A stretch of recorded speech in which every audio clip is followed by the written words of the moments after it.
Just as we know that the sky is always blue, I am here now knowing and trusting that God is omnipresent. There is no place, no person, no time, no space where God does not exist. And as I know this here and now, I know this for this space and for each and every person here, watching online and in person. I am knowing and trusting that this beautiful collection that is God here and now is open to receive the message that we hear through our speaker of the day, Reverend Michael. I am knowing and trusting that each and every person will take this message forth out into the world to spread that light, that blue sky, out into the world to make that perfect world that is made for everyone. I am knowing and trusting that each and every person will spread this message and that this message will be received out into the world to be spread out amongst each of those expressions of God that walk this planet and beyond. I am knowing and trusting that each person here is ready for this moment of now, this moment that they are always in. And let us anchor and affirm this statement here and now by saying together, and so it is.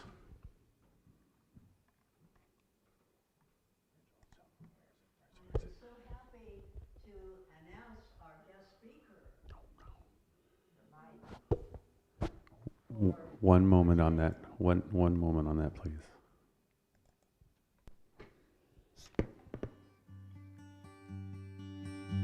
At Center for Spiritual Living Beaumont, we believe in spiritual living. Above all else, it is a philosophy that teaches us how to think and not what to think.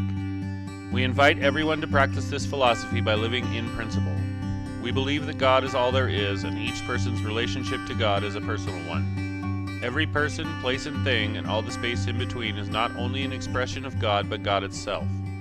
All love, peace, and beauty that is God exists within each person right now. Together we are all connected as one. Our faith allows us to apply this philosophy to our lives in every moment of every day. As we live in love, we see love revealed and flowing through the world around us. We act as citizens of this spiritual community at all times. This is how we think. We believe in God, we believe in ourselves, and we believe in you because we believe in spiritual living. We are the Center for Spiritual Living Beaumont. And I'd like to introduce you to our guest speaker today, and it's Dr. Michael Curcuru. Currently serves at the Center for Spiritual Living in Palm Springs, California. He studied with Holmes Institute of Consciousness, Center for Spiritual Living, and the Emerson Theological Institute. He received his doctorate in ministerial studies this past May. His favorite quote from Ralph Waldo Emerson is, "The ancestor of every action is a thought." And isn't that true? He authored the book Heart Light, Allusions to Illumination, honoring soul whisperers within, which advocates becoming your own participant, preacher, and parachute. His business enterprise, The Practitioner Way, is on the website, and that is the practitionersway.com. Offers articles, videos, and prayer support, all based on the science of mind and teachings of Ernest Holmes. He travels widely, presents his workshop, Creating from Oneness, A Clockwork Mind, Me and We Are One, and Hurting to Hope to Healing. His class, Heart Light, will be premiering at the CSL Palm Springs in May, and both in person and online so far. He lives in Palm Springs with his husband, Ross, their 2 dogs, Brandon and JJ, and they have a son, a daughter, and 4 grandchildren. And thank you for joining us today, and please help us welcome.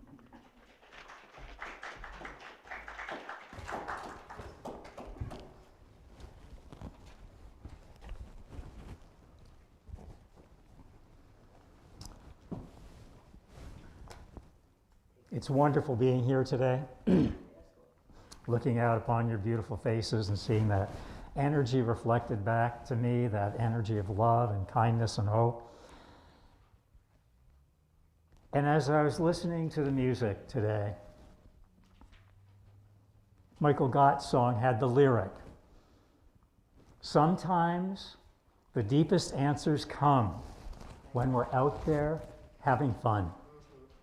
And Yvonne shared, isn't it fun to be together in person, back in our sanctuary? Zoom is good, in person is better. And I think Ernest Holmes is saying, remember, there's no order of goodness or better, it's all one. So to say Zoom is better or in person is better, then we're back into judgment. And Ernest Holmes is saying it's all perfect, whole, and complete, just the way it is. And so I was out there having fun this week. My husband and I, for the first time in 24 months, were able to get a week off together.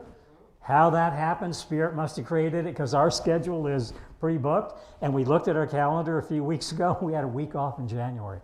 And we know Divine Spirit always reminds us to rest, self-care, take care of ourselves. And so we ran away from the real world up to Idlewild, and we rented a cabin. And we were having fun. There was a huge snowman on our deck. The ground was covered with about 8 inches of snow. We went hiking, and we took our dogs Bandit and JJ with us. Part of our great vacation is having them with us. And Bandit's very nearing transition. And Michael Gott says sometimes when you're out there having fun, and we're having a pretty good time hiking and making homemade vegetable soup and a wood fire going in the evenings and snow on the ground and a hot pool on the deck. I mean, it was a good time, and it was a good time being away from computers and cell phones and life the way it is. And one of my questions I've had the past few months, am I doing enough for Bandit in his transition? Am I doing enough for Bandit to help him head toward that rainbow bridge when he's ready to take the walk? And I doubted if I was doing enough, if I was giving enough hugs, if I was giving his medication exactly the way I should be giving it. And the vet said, play with that medication, see what works. So balancing that medication. And just before we came back, we were packing, I was in the bedroom, Bandit was there with me, and he gave me one of those soulful looks. Bandit and I have that soul contact. I don't have it with JJ, but with Bandit I have that soul contact. And Bandit looked at me, and I looked at him. And I heard something my mother said when my dad made her transition. My mom wasn't with my dad the final few minutes. She went to bed, went to sleep, and he made his transition on the sofa, watching Lawrence Welk, which is exactly what he wanted to do, watching the waves roll in over the ocean and a beautiful moon. He was exactly where he wanted to be, and it was his time. And she came out at 5 in the morning, and she said, I just wished I'd been with him, because I wanted to hold his hand and say to him, I had such a good time. And I looked in Bandit's eyes, and out there having fun in the cabin, Bandit so communicated to me, thank you, I've had such a good time. And that to me is ministry. And that to me is a spiritual center. And I used to have the motto, faith, family, and friendship on my website, pretty good qualities, and I forgot the fun. So it now says faith, family, friendship, and fun. And I think when I redo the website, the fun will come first. You know, if you're doing the fun, the faith is in the fun, and the friendship is in the fun, laughter's in the fun. If you're having a good time, you're doing it right. And so I'm so much more at peace with Bandit, I'm so much more at peace with ministry, and I'm so much more at peace with myself. And isn't that what this teaching is about? Getting to know you, getting to know ourselves in community, individual, through our teachings. And Science of Mind invites us to bring everything into the mix. And often we quote Emerson, and we quote Ernest Holmes, we quote Thomas Troward, we quote the great spiritual teachers that Ernest Holmes studied from and built a foundation on. And so today my opening quote is from Mae West. Now you may say, was she a great spiritual teacher? I know this about Mae West. On stage and in life she had fun. And isn't that what it's all about? And she made us laugh, and she made us cry, and she made us care. And isn't that what life is about? Laughter and tears and sorrow. And one of my favorite lines is, laughter through tears is my favorite emotion. And I think it's true. When we have that appreciation of the laughter and the tears and the sorrow, all of us in this rainbow experience of life. Mae West said, goodness had nothing to do with it. Yet Ernest Holmes shares, goodness has everything to do with it. And that there's a good and greater good ever unfolding in our lives. And the greater and greater good is knowing that thoughts become things. And I affirm this good and greater good in my life by saying, all is well all the time. When I look at Bandit, all is well all the time. It's unfolding in perfect divine order. And so I invite you to affirm with me now, whatever's going on in your life, whether it's laughter, whether it's sorrow, whether it's tears, whether it's joy, whether it's abundance, whether it's lack, it's all part of our life experience. And I invite you to say with me now, aloud, all is well all the time. Once more, louder, all is well all the time. And once more from our hearts, all is well all the time. And why do we say that 3 times? Why do I like to say it 3 times? Because they say the 3rd time's the charm. So we're going to go with that. Wayne Dyer says it this way: when we change the way we look at things, the things we look at change. And so I'm going to open with a story. You may have heard it. It's entitled, All I See Are Raisins. And it speaks to that goodness of life, that oneness of life, that look that Bandit gave me that said, I've had such a good time. Had such a good time. And the story goes like this. My grandfather used to love reading the funny papers. He called them the funny papers. Summertime, he'd come out and visit. We'd get the New York Times at the local drugstore. He'd come home and he'd open those funny papers and he'd read them to me. And one that I remember from way back when I was 4 or 5 years old, and I love this story. I love this from Dennis the Menace. Dennis is at his neighbor's, Mrs. Wilson, and she's baking cookies. How many people have heard this story? I see several people have heard it. And she's baking cookies, and she gives Dennis a stack to take home to share with his family. And she said, now, Dennis, I baked those cookies with love. So Dennis is walking across the street, going home. His mom opens the kitchen door. She's at the kitchen sink. He pulls out his microscope, his magnifying glass, spreads the cookies on the table, and he starts looking at those cookies. And she says, Dennis, what are you looking for? What are you looking for? What are you looking for? He said, Mrs. Wilson said she baked these cookies with love, and all I see are the raisins. You know, the first night of ministerial school, they asked us if we had any questions. And I said, when would I find God was one of my questions. And they said, when you stop looking. Dennis, when will you see the love? When you stop looking. And the other thing in ministerial school, I asked that first night, what book is the most important book we're going to be using in our studies? Will it be the Bible? Will it be Scripture? And they said, it is not the Bible. Well, I said, by default, then it's obviously the Ernest Holmes Science of Mind text. They said, it is not the Science of Mind text. And I said, well, then what is the answer? What is the book that I will have to keep handy all the time through my ministerial journey? And the answer was very loud and clear and concise, and the answer was your checkbook. And if you have any questions about that, the truth of that statement, you can turn to my husband, who helped co-create the finances so we could do ministry together. You know, now we're talking about Mrs. Wilson baking cookies. And Scripture talks about breaking bread, about making bread, breaking bread together. And they talk in the Kabbalah, which I love very much. It's a mystical teaching. And our Science of Mind, in the 1926 edition, had mystical teachings in it. They rewrote it in 1938 and took the mystical teachings out of it, the mystical aspect, that direct contact I had with Bandit. That was real. That was beyond any thought. That was unity. That was oneness. That was, I've had a good time, and that was real. And they took that out because it made the teaching seem a little airy-fairy, a little far out, and fundamentalists didn't really like it. But we brought it back in, and the Kabbalah is a mystical teaching, and it teaches of seeds of divine perfection. And when we're cooking and when we're baking, all of those seeds of divine perfection, all of that love that is made when we're making homemade bread, making our favorite, we made vegetable soup or homemade soup up in the cabin, when you're cooking, when you're baking, when you're making it, you're putting that love into it, that intention, that love, that caring, that favorite recipe, a little extra of this, a little extra of that. And the Kabbalah talks about breaking bread together, and when we break open that bread, we're breaking open seeds of divine perfection. And it talks about the seeds being like the stars in heaven. Every star in heaven is a seed of light and hope and faith and love.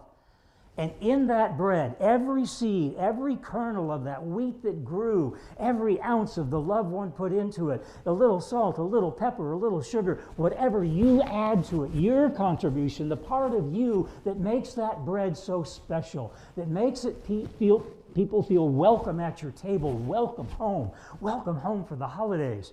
And we break that bread, we break those seeds of divine perfection, and an energy surrounds that table, surrounds the people at that table. It empowers us. It expresses through us. It embodies us. So when we break bread together in the Kabbalah and many traditions, you know, the loaves and the fishes, there's ever abundance. There's ever abundance expanding. That's this teaching. The abundance of love, the abundance of communication, the abundance of connection, the abundance of oneness. It's all there. It's in the bread. It's in the yeast. We talk about the yeast, the unleavened bread when they were in a hurry and had to leave. They did unleavened bread. But then we add the yeast and the bread rises. And the yeast we add in science of mind, the yeast we add to our lives, the yeast we add it sparks our soul into those divine sparks of revelation that open up. The yeast that we add is the yeast of love. When we add the seeds of love to anything, it'll sprout. It'll sprout through cement. We've seen plants sprout through cement. We were up in Idlewild hiking, and there was a brand new pine tree growing out of a solid rock. And you know what is ours not to do is to ask why. Ours is to be present with the miracle. Ours is to be present with the everyday miracles of our life. Ernest Holmes says, part of what we're doing is making the invisible visible. How do we make the invisible? You know, love is invisible. How do we make it visible? We bake bread. We come together in community. We share goals. We work toward a world that works for everyone. He says it's about making the unseen seen and making the unknown known. In his now famous Whittier moment, how many people have seen or heard the Whittier moment, 1955? He actually was speaking, giving a Sunday talk, and he was awestruck. Would that be the right word? He stopped. He couldn't say any more words. And he had that expression, that experience I had with Bandit. He had it at the pulpit in front of a Sunday service, and he froze for a minute. And it was clear something had come through, something had broken open, some sparks of divine perfection were coming through. And when he reclaimed his breath and his presence, he said in tears, "The veil is thin between us."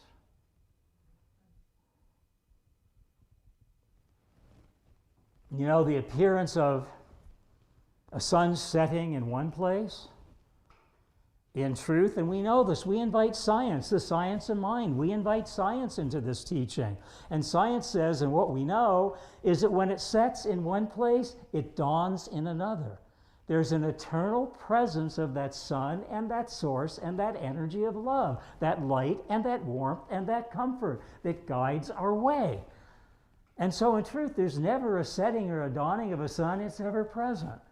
And if we look at that sun as the source of life, the source of love, and the source of light, it's ever present. Even in the darkness of our night, that sun's there. It's our position to it. It's how we position ourselves, how the planet positions itself. The sun is ever present. And that's true about the clouds in the sky. What was the lyric from the song that I love so much? The sky is always blue.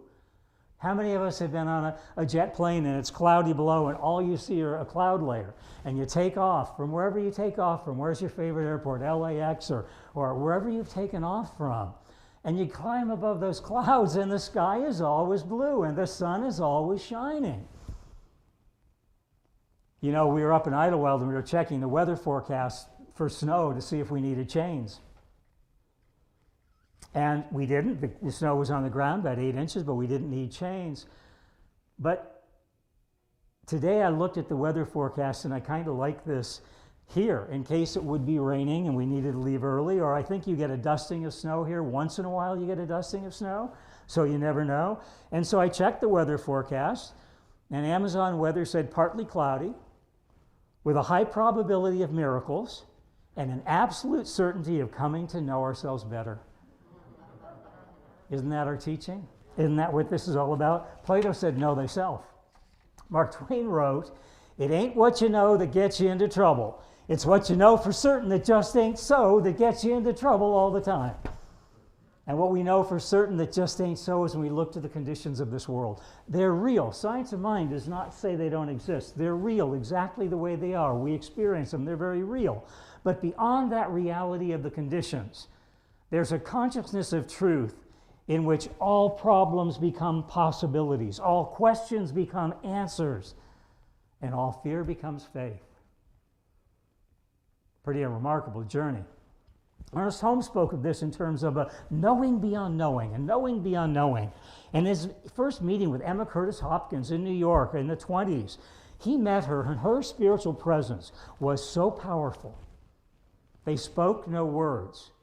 And he transcended to a level of connection, as I had with Vanda, he had with her in her presence, and they stood silent for 5 minutes in her apartment. And when they came out of it, he said, I'm changing my teaching from mental mind treatment, which is what Ernest Holmes taught until he met Emma Curtis Hopkins, and he changed it to spiritual mind treatment, the mystical. Mental is our thinking.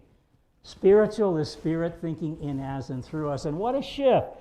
You know, Einstein said we're not going to solve our problems from the consciousness that created it. So when we go beyond our mind thinking and relax and release and let go into the spiritual, answers come in, as, and through us. When we're having fun, sometime the deepest answers come. There's a song from Julie Anders in The King and I in terms of knowing, and what this teaching is about is coming to know ourselves better. And the lyrics, and I'll kind of talk sing it, and if you know the lyrics, I invite you to sing it with me. And I'm taking a head count. My singing, my husband tells me, is passable. But I'm taking a head count. I don't want any of you to leave during this song, but if you know the lyrics, sing with me. And the song is, and this is what our teaching is about, getting to know you.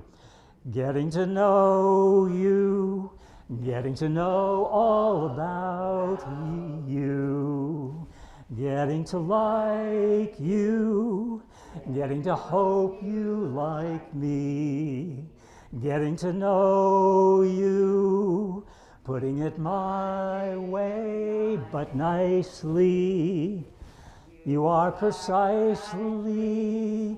my cup of tea. Beautiful. Give yourselves a hand. We've got a choir going here. And my cup of tea really leads me into the heart of this talk. My talk is Drink from the Saucer, and my mom gave me that title 3 days before her transition. We had conversations the 5 weeks before she transitioned like we'd never had. I got to know things about her I'd never known in 60 years of knowing her, 65 years of knowing her. And she said, a talk title came to me. But I have to share, when I told her I was going into ministry, I just finished my master's degree in accounting. You know, a lot of study, and I was going to be an accountant. And I said, no, I've done that for 26 years. No, I'm not going to do it. I mean, 2 weeks after I got the degree came in the mailbox, and I said, I'm not going to do this. What's that about? What's that about? But it wasn't me. And so I said, I think I'll try ministry. And my mom said, you're far too old to become a minister. And you know, when I knew I was growing and when I got the inkling that there might be something here was when I didn't react. How could you say that to me? I didn't react. I embraced it, and I immediately knew that age is not going to be my cage. I'm not going to let age be my cage, and I'm not going to let what anybody else thinks. And it's okay for her to come from, gee, at 70 you don't start a new career. That was her belief, but it wasn't my truth. Can you see how we allow other people's beliefs to damper our truth? Science of mind is about living your truth, standing in your truth. And so I passed my panels a year ago, January. I got my doctorate in May. I'm doing ministry, traveling ministry, and I'm having fun. And sometimes when you're having fun, the deepest answers come. My mom made her transition December 31. And if you knew my mom, she was never one to miss an opportunity to leave a message. There were Post-it notes on my pillow. There were Post-it notes on the fridge. There were Post-it notes on my bathroom mirror. And when I came home, there would be a letter from her during the college days, an envelope with a Post-it note in it. Make sure to study. Make sure to eat right. Make sure to get some rest. And so the Post-it note that I got from her the night she made her transition on December 31, Ross and I were committed to a CSL event that we were hosting. And I said, I can't go. And he said, welcome to ministry. You're going to go and host that event and handle it. And we did. And that night, it was a New Year's Eve event. The ball was coming down in Times Square in New York. And the minute that ball hit the new year, I got the message from my mother, her final Post-it note. And the final Post-it note was, out with the old and in with the new. And isn't that science of mine? December 31, this was no accident. Synchronicity is God's way of remaining anonymous. God is ever present in that tree that grew out of the rock on the trail, and Bandit's connection with me, and my mom leaving a final Post-it note. You know, when we come to listen to Spirit and to be present with Spirit, Spirit's pretty darn good to us. It's our relationship to Spirit, our oneness with Spirit, our unity with Spirit, our spiritual practices, our meditations, our readings, our studyings, and our quiet time that bring us into it. My mom said the talk title I would like you to give someday, and I've been working on and giving it today, is Drink from the Saucer.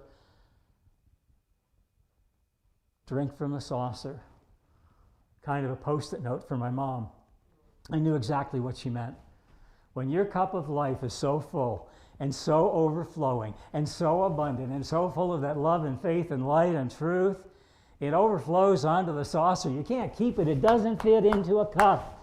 It doesn't fit into one experience. It flows into all experiences. It flows into your finances. It flows into your physical well-being. It flows into your mental health, and it flows into your creative expression. Boy, oh boy. I was talking with Debbie and Deborah about photography earlier.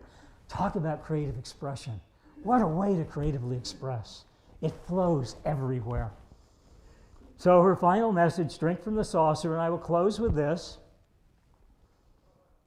Some words that I found on the web a few months ago just came to me on the web, and here they are, and it was entitled Drink from the Saucer, and I thought it's time to give this talk. And here it goes. And I honor my mom today. Life has many challenges, lately and right now. But I don't worry about that much, because I am happy anyhow. As I go along life's journey, I'm reaping more than I sowed. I'm drinking from my saucer because my cup has overflowed. I don't have a lot of riches, and sometimes the going is very, very rough. But I have some friends who love me, and that makes me rich enough. I just thank God for his blessings, or her blessings, or its blessings, and the gifts that he or she, it bestowed. I'm drinking from my saucer because my cup has overflowed. I remember many times when things went wrong and my faith in God got a little thin, call it spirit, whatever you choose. But sure enough, the dark clouds broke and the sun broke through again, right? The sky is always blue. So God help me not to gripe about the tough roads that I've hoed, because I'm drinking from my saucer because my cup is overflowed. So God give me the courage when the way gets steep and rough. I won't ask you for another blessing because you've already blessed me enough. May I never be too busy to help another bear his load. Then I'll keep drinking from my saucer because my cup has overflowed. You know, my mom's favorite saint was Saint Teresa, but actually, in truth, it was Saint Francis Albert Sinatra. And there's a song that I'm going to put in here, and it's from Joe Dickey, and Start Spreading the News. And start spreading the news. I'm starting today. I want to be a part of it. New thought, new thought. I want to wake up with a vision that just doesn't sleep. I want to be king of the hill, top of the heap. My little town blues are melting away. I'll make a brand new start of it with my new thought. If I can make it here and now, I'll make it anywhere. It's up to you. New thought, new thought. You know, sometimes when you're having fun, the deepest answers come. I'm connected with my mother. She's not done with her Post-it notes. They're just coming from a different place. Not done with laughing about my mom. I'm not done with Bandit. Bandit's here and now, and he'll be here and ever present. And what we're really coming to know in this teaching is coming to know ourselves, coming to know the gifts that we have ever present. And the final story is that a man goes to heaven, or a woman goes to heaven, and God says, you've made it. You made it through the pearly gates. You can have anything in heaven. It's all yours. Everything's open except that door to the left. Don't open that door to the left. How many people know this story? Don't open the door to the left. And the man says, why not? Because when you open it, you're going to feel very, very, very sad. Well, of course, still a little bit of humanity there, even though he's in heaven. He goes immediately to open the door, right? How many of us go right to the hot stove and put our hand on it? How come we're inclined to do that? Part of our human trait. Opens the door, and the most beautiful gifts this man has ever seen. He says, God, why would they be sad? They're the most beautiful gifts I've ever seen. And God says, because those were all of the gifts that were yours that you didn't open while you were alive. You know, it's been a joy and a pleasure here. We've talked about, about raisins, seeing beyond the raisins into the love, about changing our perspective. When we change our perspective, we change our lives. And that by knowing beyond knowing, that thoughts become things. When you think about faith and family and friendship and fun, when you're living your life and you're having a good time, the deepest things drop in, the deepest life takes place, and the deepest loves of all. I invite you today to think about that oatmeal raisin cookie of Dennis this week, and think about where in your life is love ever present that you're not seeing it because you're looking too hard to see it rather than just being present with it. It's been a real gift and a joy and fun being here today. Be well, stay conscious. Namaste.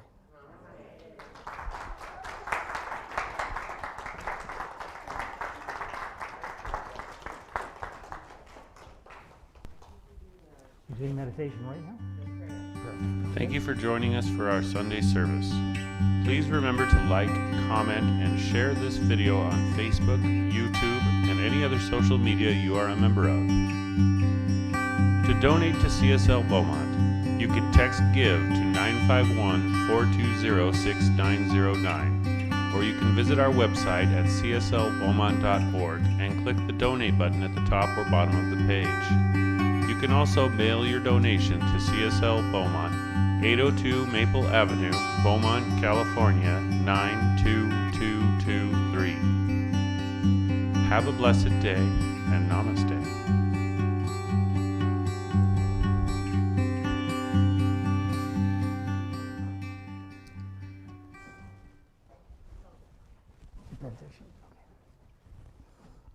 And so now all is unfolding in divine right order.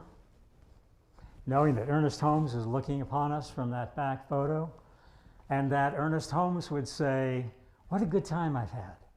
What a good time I've had today, being recalled and remembered and reflected upon.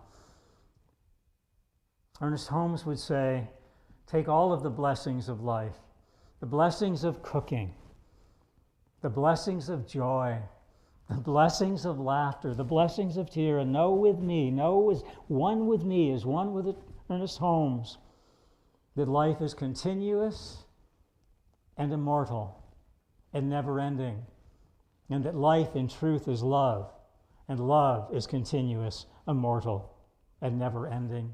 Today, love was expressed, laughter was expressed, some sorrow was expressed. All of those expressions of love, all of that energy, all of those emotions, all of those thoughts, all of those feelings, all of those awarenesses, all took place in the context of having fun. And so it is.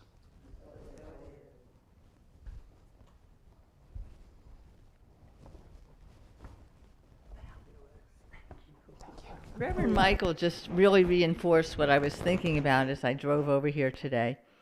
And, you know, I'm in charge of the event team in the kitchen, and we haven't been doing very much around here. And I came in through Carter Hall, and it's finally cleaned out. We've got all of the minister's office straightened out. I would love it if we could start again.